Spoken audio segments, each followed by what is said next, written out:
ఇచ్చిన మాట అమలు చేయలేదని మాట్లాడడం అత్యంత బాధాకరం. ఎందుకంటే కాంగ్రెస్ పార్టీ, జాతీయ కాంగ్రెస్ పార్టీ సెక్యులర్ పార్టీ. ఈరోజు జాతీయ కాంగ్రెస్ పార్టీ లోపల రాష్ట్ర కాంగ్రెస్ పార్టీ అధ్యక్షుడిగా మహేష్ కుమార్ గౌడ్ ఒక బలహీన వర్గాలకు సంబంధించినటువంటి మిత్రుడిని రాష్ట్ర కాంగ్రెస్ అధ్యక్షునిగా ఇచ్చి రథసారథిగా పార్టీ, జాతీయ కాంగ్రెస్ పార్టీ వారి ఆధ్వర్యంలో పార్టీ నడుస్తుంది ఈ రాష్ట్రంలో.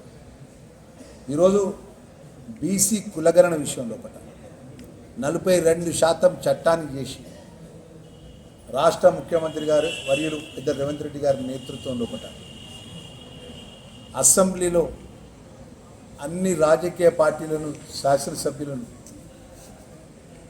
బీఆర్ఎస్ పార్టీ శాసనసభ్యులు, బీజేపీ శాసనసభ్యులు, అదేవిధంగా ఎంఐఎం శాసనసభ్యులు, సిపిఎం శాసనసభ్యులు అందరి అభిప్రాయం తీసుకోవడం జరిగింది.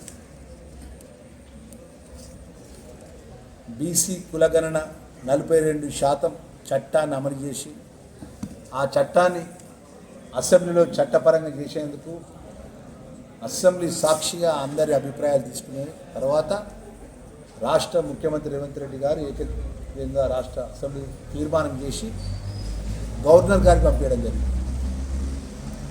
మరి బీసీల యొక్క చట్టాన్ని అమలు చేసే రోజు మాజీ ముఖ్యమంత్రి కేసీఆర్ చట్టసభకు రాలేదు. వాళ్ళ నాయకుడు కేటీఆర్ ఏమో, హరీష్ రావు ఏమో మా మీద మాట్లాడుతాడు. వాళ్ళ నాయకుడే రాలే. బీసీ కులగణన చట్టాన్ని శాసనసభలో చట్టాన్ని చేస్తున్నప్పుడు ప్రధాన ప్రతిపక్ష నాయకుడిగా బీసీల యొక్క తరపున ఆయన అభిప్రాయం చెప్పాల్సిన బాధ్యత ఆయనకు ఉండే, మాజీ ముఖ్యమంత్రి కేసీఆర్ గారికి. కానీ ఆ ఫామ్ హౌస్ పెట్టి రాలే. కానీ వారి నాయకులు ఏదైతే మాజీ మంత్రి కేటీఆర్, మాజీ మంత్రి హరీష్ రావు కానీ వారి నాయకత్వం కానీ, మా సోదరిమణి మా కవితక్క గారు కానీ కపట ప్రేమను చూపెడతాను. ఇలా కాంగ్రెస్ పార్టీ దృష్టితోని రాష్ట్రంలో అసెంబ్లీలో తీర్మానం పెట్టి రాష్ట్ర క్యాబినెట్లో ఆమోదం తెలిపి బీసీలకు న్యాయం చేయాలని చెప్పి రాష్ట్ర గవర్నర్ దగ్గరికి ఆర్డినెన్స్ పంపిస్తే రాష్ట్ర గవర్నర్ గారు ఆ ఆర్డినెన్స్ విషయంలో కూడా ఒక నిర్ణయం జరగకపోతే మరి రాబోయే స్థానిక ఎన్నికల లోపల బలహీన వర్గాలకు న్యాయం జరగాలని చెప్పి చట్టాన్ని తెచ్చి ఎన్నికలు ప్రకటించి ఎన్నికల షెడ్యూల్ విడుదల చేసి నామినేషన్ ప్రక్రియ మొదలైన రోజు ఆ రోజు గౌరవ కోర్టు స్టే ఇవ్వడం జరిగింది. అంటే ప్రభుత్వం తరఫున ముఖ్యమంత్రి గారు, తెలంగాణ ప్రభుత్వం చిత్తశుద్ధితో ఆ చట్టాన్ని అమలు చేసే విషయం లోపల, ఆ చట్టంలో యొక్క ఫలాలు అందరికీ అందే విషయం లోపల ఒక నిర్ణయం తీసుకొని ముందుకెళ్తుంటే గౌరవ హైకోర్టుకు సంబంధించిన వ్యవహారం లోపల ఆ చట్టం ఉంటుంది. మరి దాన్ని దృష్టిలో పెట్టుకొని రేపు ఈ రాష్ట్రంకి సంబంధించినటువంటి స్థానిక ఎన్నికలు జరిగితే తప్ప కేంద్ర ప్రభుత్వం నుంచి నేరుగా నిధులు రావు. సుమారు 3,000 కోట్ల రూపాయల నిధులు మార్చి 31 లోపల మన తెలంగాణ రాష్ట్రానికి కేంద్ర ప్రభుత్వం నుంచి రావాల్సిన వాటా, న్యాయమైన వాటా ఈ 2 సంవత్సరాలు రాకుండా ఆగిపోయినాయి. మన స్థానిక సర్పంచ్ ఎన్నికల లోపల రాష్ట్ర క్యాబినెట్ ఒక నిర్ణయం తీసుకుంది. ఆ నిర్ణయం ప్రకారం గౌరవ ముఖ్యమంత్రి గారి నేతృత్వం లోపల ఎన్నికల కమిషన్కు ఆ రాష్ట్ర క్యాబినెట్ నిర్ణయాన్ని అందజేసిన తర్వాత డెడికేషన్ కమిటీ ఏదైతే కమిటీ ఉన్నదో దాని సెన్సెస్ ప్రకారం స్థానిక సర్పంచ్ ఎలక్షన్ సంబంధించిన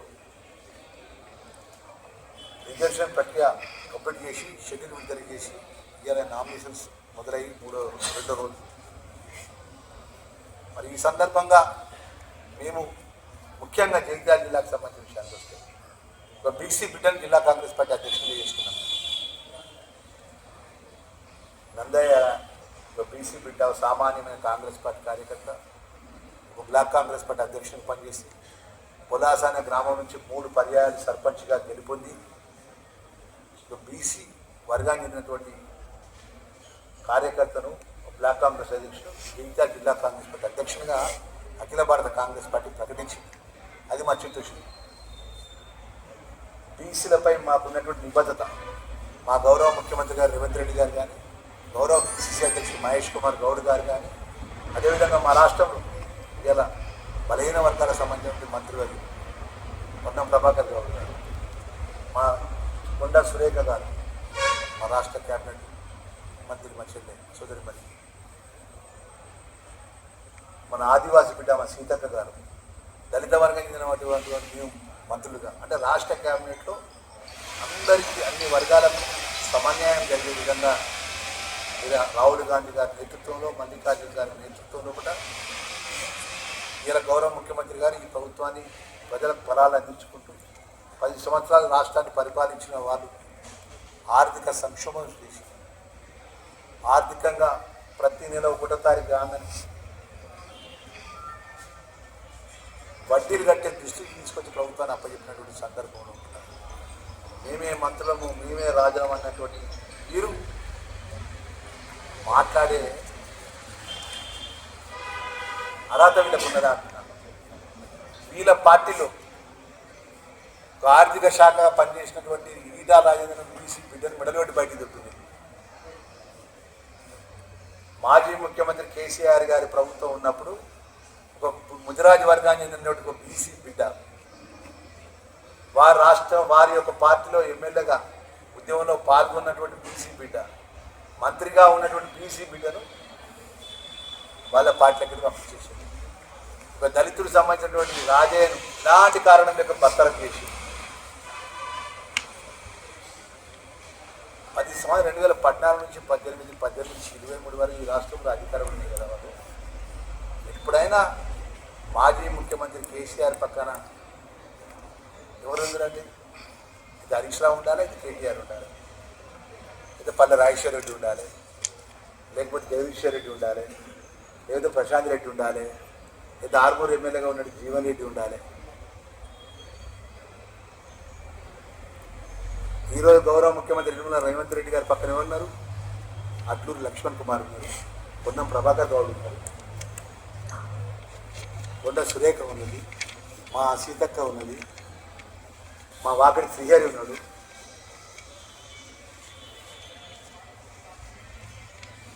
మలిదశ ఉద్యమంలో పడ్డ తెలంగాణను ఒక సాహిత్య, ఒక కళాకారుడిగా మహాకవి చనిపోతే పాడ మోసినటువంటి ముఖ్యమంత్రి భారతదేశంలో ఏ ప్రభుత్వం ఇంకా ఉండడానికి ఒక దళిత వర్గం చెందినటువంటి ఒక సామాన్యమైన వ్యక్తి గొర్రెల కాపరిగా పనిచేసి, గొర్రెల కాపరిగా పనిచేసి చదువు రానిటువంటి వ్యక్తి, సామాన్యుడు, సాహిత్య మహాకవి, మహనీయుడు, ఈ రాష్ట్రానికి తెలంగాణ గీతాన్ని అందిస్తే ఆయన చనిపోతే ఆయన పాడ పట్టుకొని ఒక రాష్ట్ర ముఖ్యమంత్రిగా పాడ మూసి ఆయన చెవులు సొంత కొడుకు ఏ విధంగా పిలుస్తారో ఆ విధంగా పిలిచి పాలు గాయిపించినటువంటి ఈ రాష్ట్రం ఏ రాష్ట్ర ముఖ్యమంత్రి అని ఇక్కడ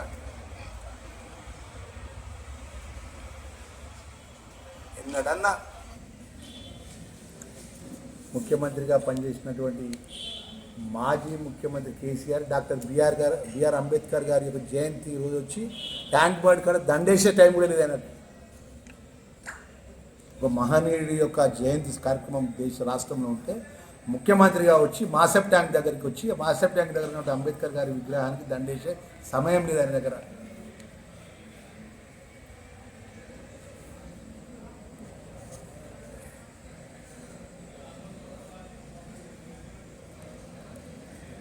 మంత్రిగా పనిచేసినటువంటి కేటీఆర్ నేరేళ్లలో పడ్డ దళితులకు సంబంధించినటువంటి 3rd డిగ్రీ పెట్టి అత్యంత కిరాతనంగా వాళ్ళను హింసించి సంపిస్తే ఇప్పటివరకు వాళ్ళ మీద వాళ్ళ రాజ్యంలో పడ్డ 10 సంవత్సరాల రాజ్యంలో ఉన్న పరిస్థితుల్లో పట్ల వాళ్ళ మీద ఏదైతే ఆ పోలీసు అధికారులు చేసినటువంటి 3rd డిగ్రీతో వాళ్ళను హింసించిన వారిని చర్య తీసుకోలే దళితుల మీద.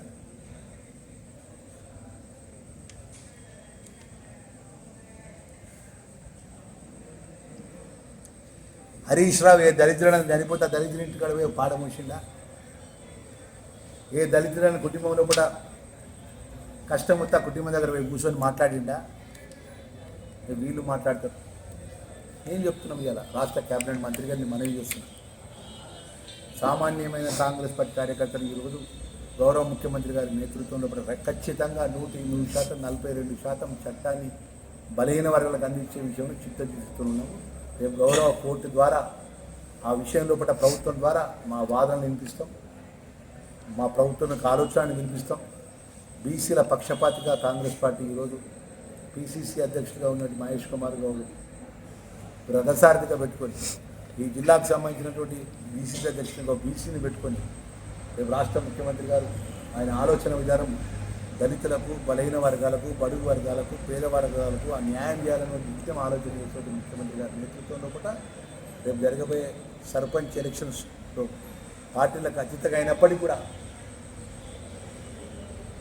పరోక్షంగా అయినా ప్రత్యక్షంగా అయినా కూడా 119 నియోజకవర్గంలో ఉన్న ప్రజలంతా కూడా గౌరవ ముఖ్యమంత్రి గారు మరియు పెద్ద రేవంత్ రెడ్డి గారి యొక్క ప్రభుత్వాన్ని మన